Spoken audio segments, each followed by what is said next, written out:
सुप्रभात छात्रों। आज हम मेरे पिताजी पाठ का तीसरा भाग देखने वाले हैं। इससे पहले हमने देखा कि लेखक के पिता पूजा पाठ कैसे करते थे, उनकी दैनंदिनी कैसे थी और उसकी वजह से लेखक पर क्या असर हुआ था। इसके बाद हम देखेंगे रूप से मेरे अवचेतन और ज्ञात रूप से मेरे चेतन की शीरा शीरा मानस की ध्वनियों से भीगी हुई थी। तो शीरा शीरा यानी नस नस।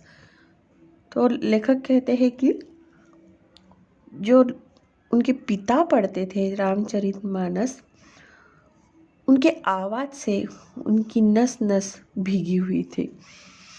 पिताजी मौन रखकर गीता पढ़ते थे। रामचरितमानस जैसे वो बोल कर पढ़ते थे या सस्वर पढ़ते थे, वैसे गीता का नहीं था। गीता वो मौन रखकर यानी ना बोलते हुए पढ़ते थे, शायद चिंतन करने की दृष्टि से। चिंतन करना यानी जो हम पढ़ रहे हैं उसके ऊपर सोच विचार करना। मानस में वे बहा करते थे, पर मानस पढ़ते वक्त वैसा नहीं था, वो गाते हुए पढ़ते थे।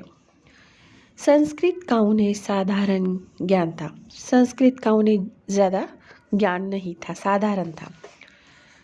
मानस में आए संस्कृत अंशों को वे शुद्धता और सुस्पष्टता से पढ़ते थे, पर संस्कृत से वह उच्चारण सुख अनुभव न करते थे जो अवधि से। तो मानस में आए संस्कृत अंश यानी कुछ भाग होंगे लिखान के, उनको वे शुद्धता और सुस्पष्टता अच्छे से पढ़ते थे, पर संस्कृत से वह उच्चारण सुख अनुभव न करते थे। पर संस्कृत पढ़ते वक्त उनको इतना अच्छा नहीं लगता होगा जितना कि अवधि पढ़ते वक्त, यानी अवधि भाषा पढ़ने में उनको अच्छी लगती होगी।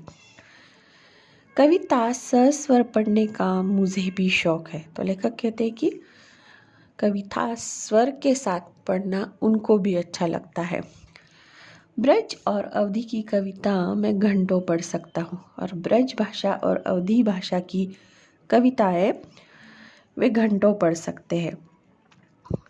मानस का तो सस्वर अखंड पाठ मैंने कई बार किया है, और रामचरितमानस का सस्वर यानी स्वर के साथ अखंड यानी बिना रुके पाठ उन्होंने कई बार किया है। पर मानस की बात ही और है। खड़ी बोली की कविता मैं घंटे भर भी पढ़ूं तो मेरी जीभ ऐंठने लगती है। तो लेखक कहते हैं कि मानस की बात और ही है, पर अगर खड़ी बोली की कविता पढ़ने लगे तो उनकी जीभ ऐंठने लगती है, यानी खड़ी बोली पढ़ने में उनको तकलीफ होती है। उर्दू के साथ यह बात नहीं, पर उर्दू के साथ ऐसा नहीं, उर्दू पढ़ने में उनको अच्छा लगता है। खड़ी बोली कविता ने कहते हुए खेद होता है, पर वो साथ साथ ये भी कहते हैं कि जो उन्होंने बताया कि खड़ी बोली पढ़ते वक्त उनकी जीभ ऐंठने लगती है, ये कहते हुए उन्हें खेद हो रहा है, यानी दुख हो रहा है।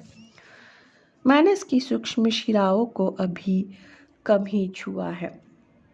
तो मानस रामचरितमानस की सूक्ष्म शिराएं ने बारीकियों को उन्होंने कम छुआ है। वह जीवन से उठी हुई कम लगती है, कोश से उतरी हुई अधिक। कारणों पर यहाँ न जाऊंगा। तो रामचरितमानस में जो लिखा हुआ है वो जीवन से उठी हुई कम लगती है, यानी जीवन से जो बातें आती है उनसे कम लगती है, पर पुस्तकी ज़्यादा, कोश से उतरी हुई पुस्तकी ज़्यादा लगती है। इनके क्या कारण हो सकते हैं उस पर मैं नहीं जाऊंगा, ऐसा लेखक कहते हैं। पूजा से पिताजी ठीक 8:30 बजे उठते। उस समय तक मेरी माताजी भोजन तैयार कर देती।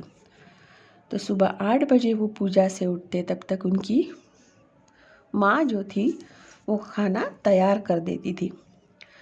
वे रसोई में बैठकर भोजन करते और कपड़े पहन 9 बजते बजते दफ्तर के लिए रवाना हो जाते।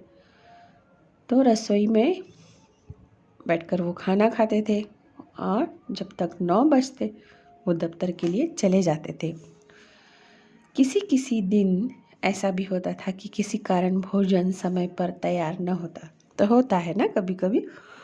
तो वैसे उनके घर में भी होता था कि समय पर भोजन तैयार नहीं होता था। पिताजी को बहुत गुस्सा आता था, तो उनके पिताजी बहुत गुस्सा करते थे हरिवंश राय बच्चन के। माँ काँपने लगती, तो उनकी माँ जो थी वो डर जाती थी, पर गुस्सा निकालने का समय भी उनके पास न होता। वे जल्दी जल्दी कपड़े पहनते और बगैर खाए दफ्तर के लिए चल पड़ते। तो देर से खाना बनने पर वो रुकते नहीं थे, वो कपड़े पहनकर दफ्तर के लिए निकल जाते। अपनी 35 वर्ष की नौकरी में वे कहा करते थे कि एक दिन वे दफ्तर देर से नहीं पहुँचे। तो 35 वर्ष या साल उन्होंने काम किया, पर वो दफ्तर में एक बार भी देर से नहीं पहुँचे। तो ये हमें या विद्यार्थियों को सीखने जैसी बात है कि जहाँ पर हमको जाना है, गंतव्य स्थान जहाँ पर हमको जाना है, वहाँ पर हमने समय पर या फिर समय से पहले पहुँचना चाहिए। मेरी माताजी जल्दी जल्दी पूरियाँ बनाती और एक डब्बे में खाना रखकर मोहल्ले के किसी आदमी से दफ्तर भिजवाती। तो उनकी माँ जो थी, उनके पिताजी खाना नहीं खाते थे, वैसे ही चले जाते थे, तो वो मोहल्ले में रहने वाले किसी आदमी के साथ खाना भिजवाती थी डब्बे में भरकर। और जब तक आदमी मेरे पिताजी को खाना खिलाकर वापस न आ जाता, वे भोजन न करती। और जब तक वो आदमी फिर से वापस घर पर नहीं आता, तब तक वो भी खाना नहीं खाती थी। जब कोई जाने वाला न मिलता, तो उनका भी दिन भर का उपवास होता। पर मोहल्ले में अगर ऐसा व्यक्ति नहीं मिला जो डब्बा पहुंचा दे ऑफिस या दफ्तर, तो फिर उनकी माँ जो थी वो दिन भर खाना नहीं खाती थी, क्योंकि वो हरिवंश राय बच्चन के पिताजी को भी खाना नहीं दे पाती थी। घर की 3 बुढ़िया, राधा, मेरी दादी और महारानी की बातें सुनने को ऊपर से मिलती।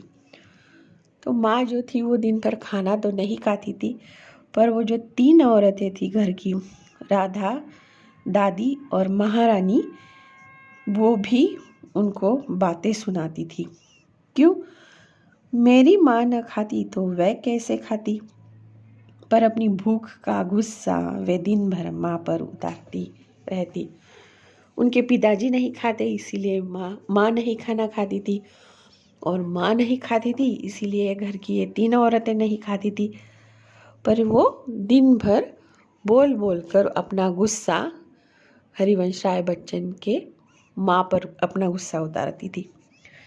पिताजी के दफ्तर से लौटने का कोई ठीक समय नहीं था, तो वो दफ्तर से एक ही समय पर घर नहीं लौटते थे। नौकरी के प्रारंभिक वर्षों में वे प्रायः देर से लौटते थे, और प्रारंभिक वर्षों में यानी शुरुआती काल में वो देर से लौटते थे घर पर 8-9 बजे, इससे भी अधिक देरी से, और खाना खाकर सो जाते थे। वो काम से 8 या 9 बजे वापस आते थे, खाना खाते थे और सो जाते थे। बात को जब कुछ जल्दी आने लगे तो खाना खाने से पहले कुछ देर पढ़ते, कभी खाना खाने के बाद भी, और कभी तो घूमने निकल जाते। और बाद में जब वो जल्दी आने लगे तो खाना खाने के बाद वो कुछ पुस्तकें पढ़ते थे, या फिर उसके बाद थोड़ी देर के लिए घूमने निकल जाते थे।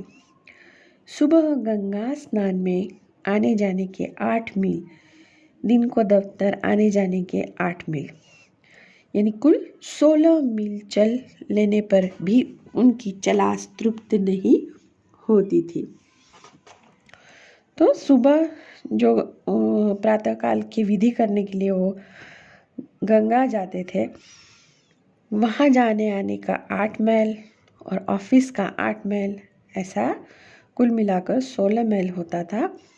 और इतना चल लेने के बाद भी उनकी चलास यानी चलने की जो इच्छा थी उसकी तृप्ति नहीं होती थी, और रात को भी 2-3 मील घूम फिर आने को वे तैयार रहते थे। इसके बाद भी रात को वे घूमते थे।